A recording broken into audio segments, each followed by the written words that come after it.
Les presento ya al catedrático de Zoología de la Universidad de Valladolid en el campus de La Llutera, Juan José Luque. Hola, ¿qué tal, Juanjo? Hola, buenos días, Cristina. Muchas gracias. Hoy visitamos estas instalaciones en el campus de La Llutera, donde trabaja con un equipo de varias personas siempre en temas relacionados con las plagas de topillos. El año pasado hubo plaga, este año, ¿cómo está la situación? Bueno, pues este año la situación está favorable desde el punto de vista de que hay pocos topillos, así que la gente a la que les afectan los topillos directa o indirectamente tiene que estar tranquila, porque normalmente después de un pico de topillos, de una plaga, pues viene la fase de colapso en la que empiezan a desaparecer los animales y ahora estaremos durante un tiempo relativamente largo, aproximadamente un año y pico, casi sin animales, hasta que vuelvan a incrementar los números otra vez. Son las famosas fases de un ciclo, que por eso es un animal que nos preocupa de forma recurrente, de forma cíclica, porque es un ciclo de abundancia, es decir, hay momentos en los que prácticamente no hay, como ahora, se tirarán así un tiempo, pero luego de repente empieza a subir la población, es la fase de incremento en la que alcanzan densidades muy altas, es la fase de pico o la fase de plaga, como la que hemos tenido en el 24, y después viene la fase de colapso, que es la que estamos ahora, donde desaparecen los animales y se mantienen así. Es decir, es básicamente un ciclo, una onda. Lo que no acaba nunca es el trabajo de investigación. Gracias a ese trabajo de investigación se puede predecir esa plaga de topillos, actuar en consecuencia. De lo que hablaremos este año será de los casos de tularemia. Sí, sí, efectivamente, la tularemia en esta zona de España está muy vinculada con las abundancias de roedores silvestres en el medio, concretamente de topillos campesinos. Esto es algo que nosotros empezamos a divulgar hace ya unos cuantos años, porque no se conocía bien la interacción que había entre que haya muchos topillos en el campo y que haya muchos casos de tularemia en humanos. Pero nosotros observamos una sincronía en el tiempo y en el espacio bastante llamativa, y es que todos los brotes o todas las epidemias que había en humanos estaban muy concentradas en esta región nuestra, en Castilla y León, y además coincidían en el tiempo y en el espacio con las plagas de topillos, ¿no? Y es lo que nosotros hemos estado investigando durante los últimos años, y efectivamente hay una sincronía, porque nosotros postulamos que los topillos campesinos son el elemento clave en el paisaje agrario de Castilla y León, sobre todo en la zona de Tierra de Campos y principalmente en Palencia y en Valladolid. Son el elemento amplificador de la bacteria. Son un animal, esta es una bacteria que infecta a muchos animales, pero principalmente a mamíferos, sobre todo a mamíferos que son muy productivos y que generan nuevas generaciones muy rápidamente, como los lagomorfos, los conejos y las liebres o los roedores, en este caso los roedores. Entonces, claro, nosotros tenemos una circunstancia en el paisaje agrario en la que tenemos años, como estamos diciendo, en los que hay miles de roedores en el medio y años en los que no hay nada. Pues los años en los que hay miles de roedores en el medio, estos, al estar en interacción con las zonas de reservorio de las bacterias, que son zonas de regadío, son canales de riego, son limos, son zonas de agua en el paisaje agrario, es donde se mantiene la bacteria, entran en contacto con ella y la bacteria les infecta, y como ellos están en contacto entre sí, la amplifican. Es decir, la prevalencia, que esto es un término que todos ya conocemos bastante bien desde el COVID, ¿no? Es decir, aquel porcentaje de individuos que están infectados con un determinado patógeno, pues aumenta a medida que aumenta la densidad de topillos. Es un término así un poco rimbombante, pero muy informativo, que es que la prevalencia es densodependiente, es decir, depende de la densidad de los topillos.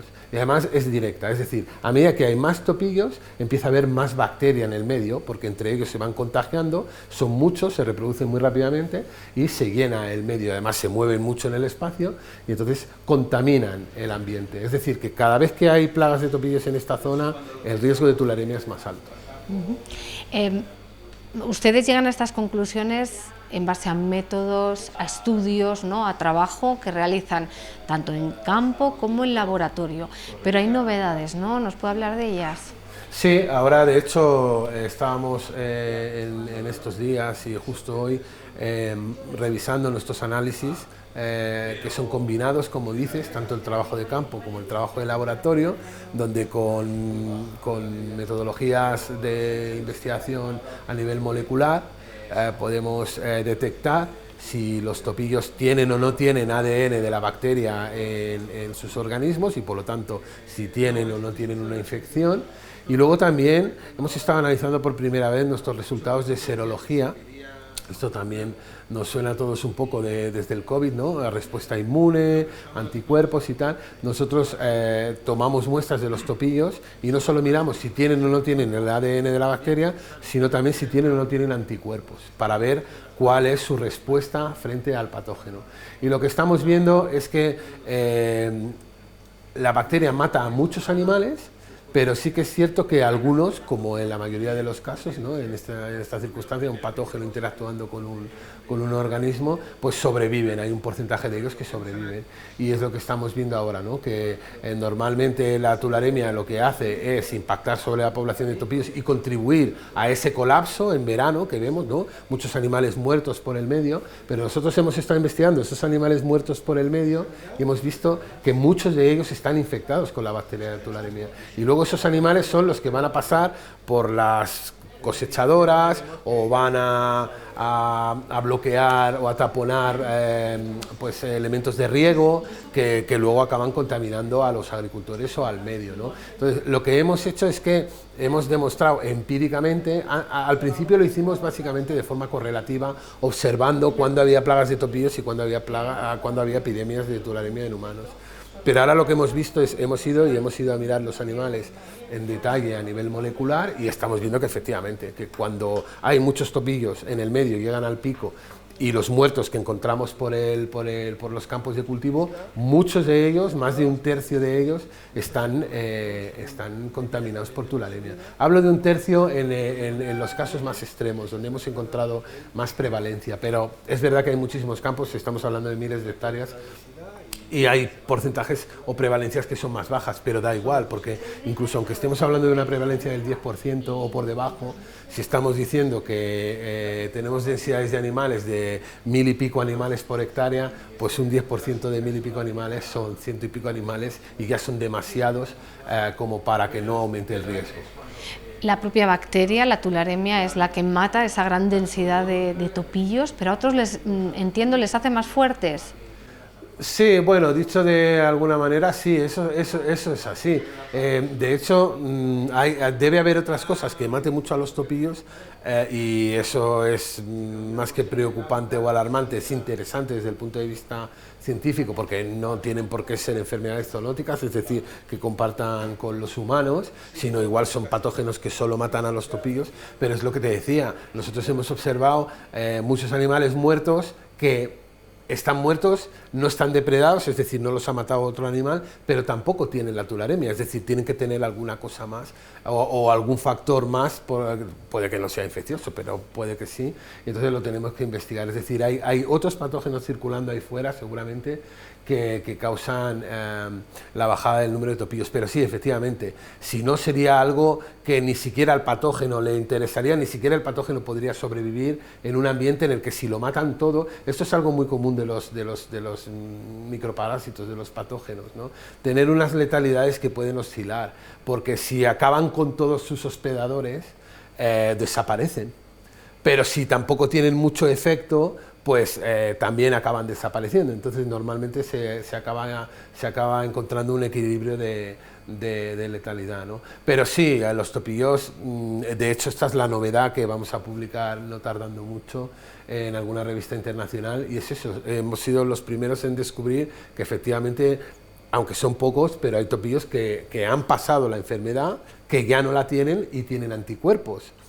Es decir, que son capaces de resistir y la literatura científica decía que realmente esta bacteria era totalmente letal con los topillos y hemos visto que no.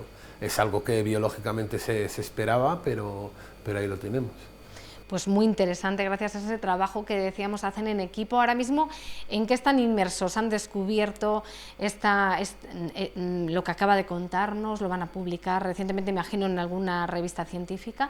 Y ahora, ¿dónde están de nuevo pues trabajando? Porque aquí, como decíamos, no paran. Bueno, pues yo destacaría varias líneas que tenemos ahora, evidentemente con los años hemos ido adquiriendo más experiencia y más conocimiento sobre el sistema, entonces hemos diversificado. Estamos, como sabes también, con un grupo de ecólogos del CSIC, de IREC, trabajando con la interacción de los depredadores, sobre todo las rapaces, con los topillos y cómo las rapaces nos pueden ayudar a combatir las plagas o por lo menos a que no sean tan intensas y a detectar dónde están los animales en cada momento, porque cuando hay muchos topillos hay muchas rapaces en el medio.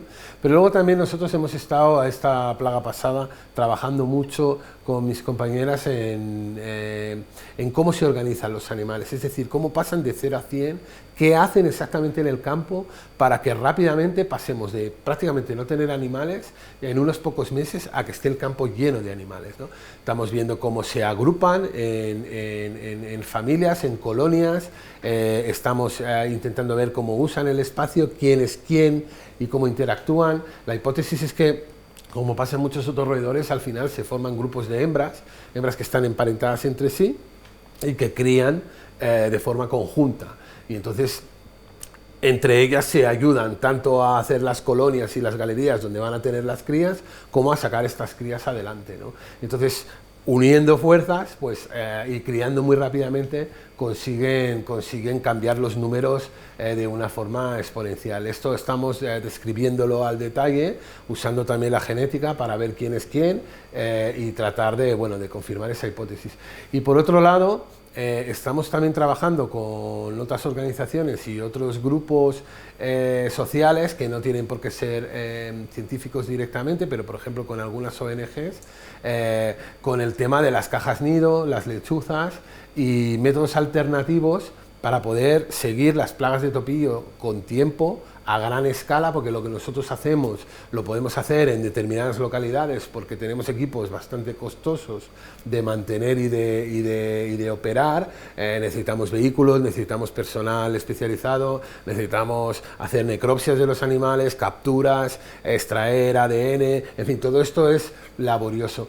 Pero con grupos como GREFA, por ejemplo, que se dedican a monitorizar cajas nido y a fomentar la presencia y abundancia de rapaces silvestres, estamos viendo que podemos recuperar algunos métodos de estudio de dieta de rapaces, por ejemplo, muy antiguos y muy efectivos, que es el estudio de las segagrópilas, que son estas estructuras que las rapaces eyectan una vez han comido presas, en lugar de digerir las partes más duras como los pelos, los huesos, los dientes, lo que hacen es una pequeña pelota y la expulsan.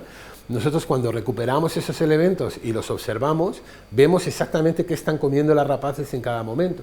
Si nosotros organizamos la recogida y el análisis de esos elementos, de las segagrópilas, podemos llegar a saber qué hay en el campo en cada momento. Entonces, lo que estamos intentando es hacer una comparativa y una transición entre los trampeos y monitorizaciones que nosotros hacemos con el estudio de las segagrópilas, para ver si podemos acabar sustituyendo el método complejo por el método sencillo, que además se puede ampliar a un territorio mucho mayor y por lo tanto podemos tener un seguimiento de dónde hay más y dónde hay menos topillos en cada momento en Castilla y León. Pues enhorabuena por ese trabajo, estaremos muy pendientes y muy atentos a esas conclusiones. Muchas gracias. Un placer, como siempre, gracias.